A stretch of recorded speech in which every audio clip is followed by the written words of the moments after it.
मेरा नाम है विजय मैसूरिया और मैं रिपब्लिकन पार्टी ऑफ इंडिया का राष्ट्रीय महासचिव हूँ।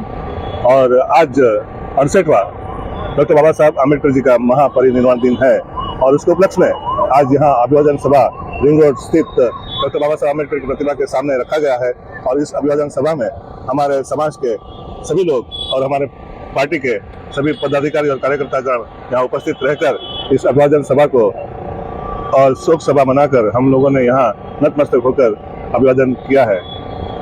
आज की तारीख में मतलब कि जो 6 दिसंबर है, उस 6 दिसंबर को हमारे मसीहा डॉक्टर बाबा साहब आम्बेडकर जो ना होते हैं तो आज हम लोग भी ना होते हैं। जो जिंदगी आज हम जी रहे हैं उन्हीं की बदौलत जी रहे हैं।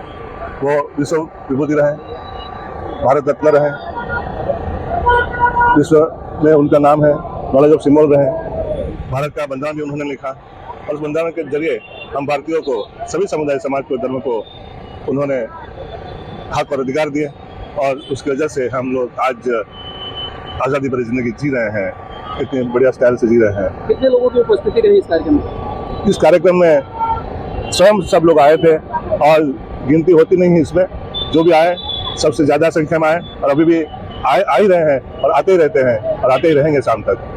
प्रशासन की तरफ से यहाँ क्या सहयोग रहा आपका? प्रशासन की तरफ से हमें यहाँ सभा करने के लिए मंजूरी भी दी गई और साथ में पुलिस बंदोबस्त भी दिया गया और मैं भी उन सभी पुलिस वालों का और प्रशासन का आभार व्यक्त करता हूँ। इस मौके पर उन्होंने हमें जो सुविधा दी उसके लिए मैं उनका धन्यवाद करना चाहूँगा। भीम सैनिक सूरत में रहते हैं, वो बाबा साहब अम्बेडकर रिंग रोड पे जो प्रतिमा है वहाँ पर अभिवादन करके बाबा साहब अम्बेडकर जी को अभिवादन करते हैं। और इसी के तौर पर रिपब्लिकन पार्टी ऑफ इंडिया की तरफ से यहाँ पर एक अभिवादन सभा का आयोजन किया गया था। तो बाबा साहब अम्बेडकर जी ने जो बताया है कि शिक्षित बनो, संगठित बनो और संघर्ष करो, तो अपने बच्चों को शिक्षित करना चाहिए, संगठित करना चाहिए और जब भी अन्याय अत्याचार के खिलाफ लड़ना हो तो रिपब्लिकन पार्टी ऑफ इंडिया के नेतृत्व में हम लोग को संघर्ष करने के लिए आगे तैयार रहना चाहिए। अगर उत्तर प्रदेश में अगर दलितों के साथ कुछ अत्याचार होता है तो दिल्ली तक आवाज उठती है, लेकिन सूरत में अभी तक दलितों के साथ बहुत सारी ऐसी घटनाएं होती है, उस पर आप लोग क्यों नहीं आवाज उठाते हो?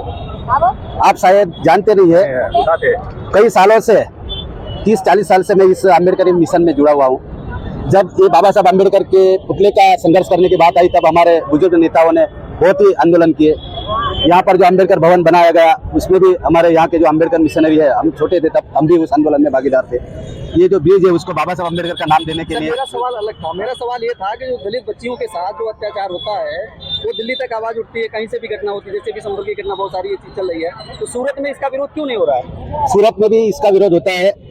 हमने अनामत आंदोलन के खिलाफ लड़ाई की। ऊना कांड में जब बाबा साहब, ऊना कांड में भी हमारे लोगों के साथ अत्याचार हुआ, किसी बेटियों, दलित बेटियों को पर बलात्कार, ऐसी अन्याय वाली जो घटनाएं बनती है उसके खिलाफ हम लोग यहाँ सूरत में आंदोलन करते हैं। और तब हम कोई पार्टी लेवल से नहीं करते, लेकिन सभी समाज एक होकर ये आंदोलन चलाते हैं और कलेक्टर श्री को आवेदन देकर हमारी बात राष्ट्रपति तक पहुँचे, प्रधान तक पहुँचे और मुख्यमंत्री तक पहुँचे। इसलिए तमाम प्रकार के आंदोलन और तमाम प्रकार के विज्ञापन हमने सूरत में दिए हैं।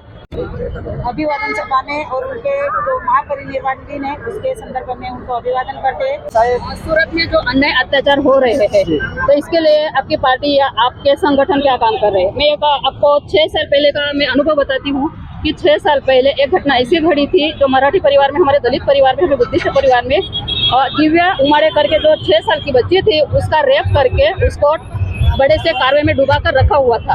यही हमारा संगठन, यही हमारा समाज में, क्योंकि उस महीने में 4 बच्चों पे बलात्कार हुआ था। मोमेडियन थी, गुजराती थी और एक अदर, और हमारी एक 4थे नंबर पे जो दिव्या उमाड़े करके जो बच्ची थी उसका रेप हुआ था। रेप करके उसको पानी में भिगो के रखा था टब में।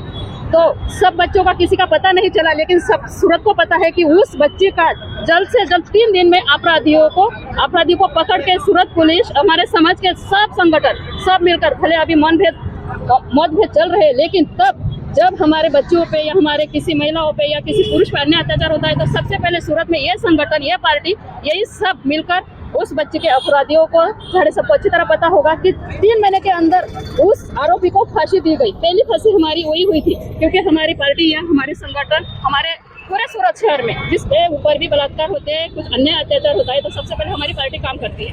अभिवादन सभा रखी गई है हमारे पार्टी की तरफ से। बस यही मैं कहना चाहूँगी कि बाबा साहब के तो बहुत उपकार हम पर, जैसे महिलाओं पे हो गया, बच्चियों पे हो गया, पूरे भारत पे उपकार हमारे बाबा साहब का, क्योंकि पूरे विश्व से हमारे बाबा साहब को पूरे विश्व से हमारे बाबा साहब को अभिवादन करने जनसंख्या बहुत हमारे भीम अनुयायी आते, ऐसे किसी व्यक्ति को अभिवादन करने नहीं आते। ये रुतबा मेरे सर को तेरे संविधान से मिला है, ये रुतबा मेरे सर को तेरे संविधान से मिला है, ये सम्मान मुझे तेरे संविधान से मिला है, ये सम्मान मुझे तेरे संविधान से मिला है। औरों को जो मिला है वो मुकद्दर से मिला है, औरों को जो मिला है मुकद्दर से मिला है, हमें तो मुकद्दर भी तेरे संविधान से मिला है, तेरे संविधान से मिला है। यही बोलकर मैं मेरे 2 शब्द समाप्त करती हूँ।